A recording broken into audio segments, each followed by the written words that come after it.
Sam English joins us, makes his debut on the program. Sam, first of all, congrats on all the success so far. It's got to be kind of cool with the Cuse now. It's been a long time coming. Everybody's been waiting for you guys to just kind of crack this thing open and get to that Final Four. What's the anticipation been like this week? Yeah, it's really exciting. It's been a little bit of a minute since we've been back to this spot, but I think we can get it done. So get back to the Final Four would be pretty cool with this group of dudes, and I'm fired up to play this weekend. Take us through your last game. Halftime, you guys are down 1, and then you come out and explode in the third quarter, and it was no looking back after that. What was said at the break, and that kind of shifted the game for the Orange? Yeah, credit to Coach Marsh, Coach Gate, Coach O. They kind of just let us know we're in the NCAA tournament and we can take a step back. We can slow down a little bit, not have to overthink everything. I think we made a couple tactical changes and just came out hot and ready to go. And I think credit to Coach Marsh for his decision making and what he was doing out there. And and we just came out and on fire. I think we scored our first 7 or 6 possessions. Fig made a crazy play that kind of propelled us even more, and it was pretty cool. It was cool. We had a chance to talk to your coach, Gary Gate, when you guys were here in Charlotte recently. And what's it like playing for a legend like that? That's got to be pretty cool. Yeah, I mean, I'm Canadian, and growing up, you just like he's the guy you hear about. It's him, and like John Grant Jr. is the other dude, and it's been pretty special. I think going through my recruiting process back in November when I was in the portal, it was pretty special to get to speak with him and get to talk to him and just hear about Syracuse lacrosse. And I think he was a big part of the decision part of the reason I made the decision to come here. And then just learning from him now, it's really awesome and it's pretty special. He's the man. Sam, is it, and this is going to be a goofy question, is that one of those things like you're kind of in awe? It'd be like a basketball player and having Michael Jordan make a phone call and say, hey, listen, I think you'd be a good player for us. I mean, what's it like when you have that conversation with him, given the status and what it means? I mean, he's such a down-to-earth dude. He was just so easy to talk to. Like, he didn't make it. It didn't feel weird at all. I think I was nervous to get on the phone with him just because he's so important to the sport of lacrosse and such a big deal in the world of lacrosse and specifically at Syracuse. But I think just getting on the phone with him and just hearing him talk and just being down to earth and just telling me what life is like at Syracuse and why he thinks I would be a good fit here, it was pretty special and pretty cool to have him talk to me. And I think he was definitely a main part of the reason I chose to come here. For you this year, coming over from Princeton, what's been the biggest shift for you as a player in year 5?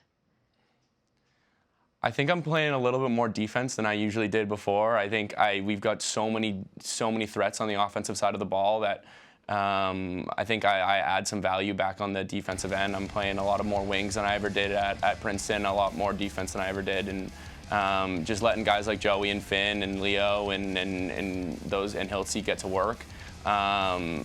Just being able to take a step back in that area of the field. All right, so give us a little scouting report. What do you expect to see for Denver? For folks that are going to watch this and kind of sample the sport, styles matter, right? So what does Denver present to you guys where you go, okay, we're going to have to deal with this? Yeah, I mean, they're a very patient team. They got they have a really good face-off guy that they trust, and obviously so do we. But they're just patient. They're smart. They don't make a lot of mistakes. Matt Brown is obviously a legend of a coach. He's been an O coordinator spent most of his time obviously under Tierney, and he's got that job now, and he's doing a really good job with it, obviously. And just being able to weather the storms. We might not touch the ball for a couple minutes, but being able to go about on offense and not have to rush to the net or shoot the ball early in shot clocks and being smart with it. And they play a similar defense, I think, to Towson, and I think we're ready for it. And I think Coach Marsh is putting the right X's and O's together. So I think we're just excited to go out there on Sunday and get it done. And Sam, when you have if I said to you, describe the perfect kind of team to play, would they fall under that category? Or do you like a more up-tempo team in terms of, hey, listen, let's get up and down the field and let it rip? I think that's a tough question. I think we can kind of adapt to any type of game. I think it's fun to play the up-tempo game. I think we got some guys that can move the ball in transition. But I also think we can get it done being patient and playing 60-second possessions and letting the offense go to work. Where it's like beating short sticks and moving the ball one more, is keeping it easy, hitting singles, and then finding the ball at the end of the shot clock. I think we can do both. And I think, we're excited for what we're going to see on Sunday. Sam, you've played a lot of lacrosse in your life on a lot of different teams. What makes this team as successful as it has been this year? I know Pac mentioned the anticipation and the fact that you guys are in this moment for the first time in a long time. So how'd this team get here to this point? Yeah, I think we're just so deep. We got so many dudes that we trust.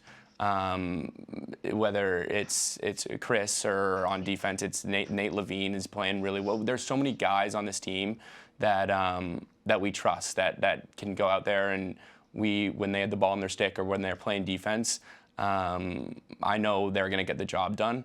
There's a lot of love on this team, and I think just being able to trust the guys around you has been super, super helpful for us.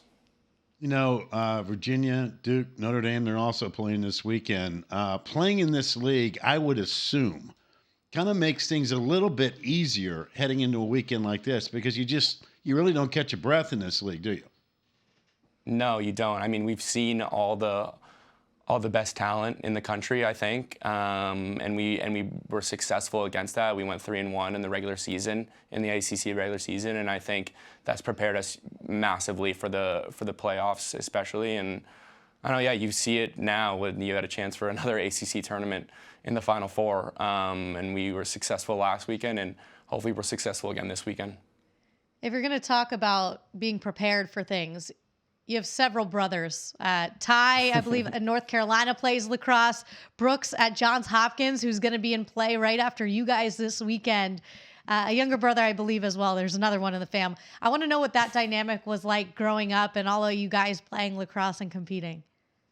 Yeah, I don't think there's a dynamic that can breed more competition than that. I mean, it was Sawyer's my youngest brother who's committed to Brown to play lacrosse, and I think just it was me and Sawyer, whether we were playing basketball or mini hockey or mini lacrosse or soccer in the front yard, it was always Sawyer and I against Ty and Brooks, and that kind of I think that environment definitely breeds competition, and yeah, I'm grateful and thankful to have those guys in my corner, and they're awesome, and yeah, I love those guys.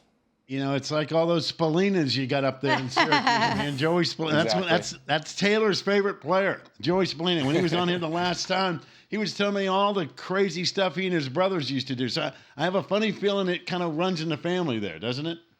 Yeah, absolutely. I mean, you see it here with Brett, Jake, and Joey, and they're always clowning with each other. But yeah, I wish I had the chance to play with my brothers, but it's seeing them be successful all over the country is really, really cool. And thinking about like playing mini lax in the backyard is always fun. And it's awesome, and it's a pretty special feeling.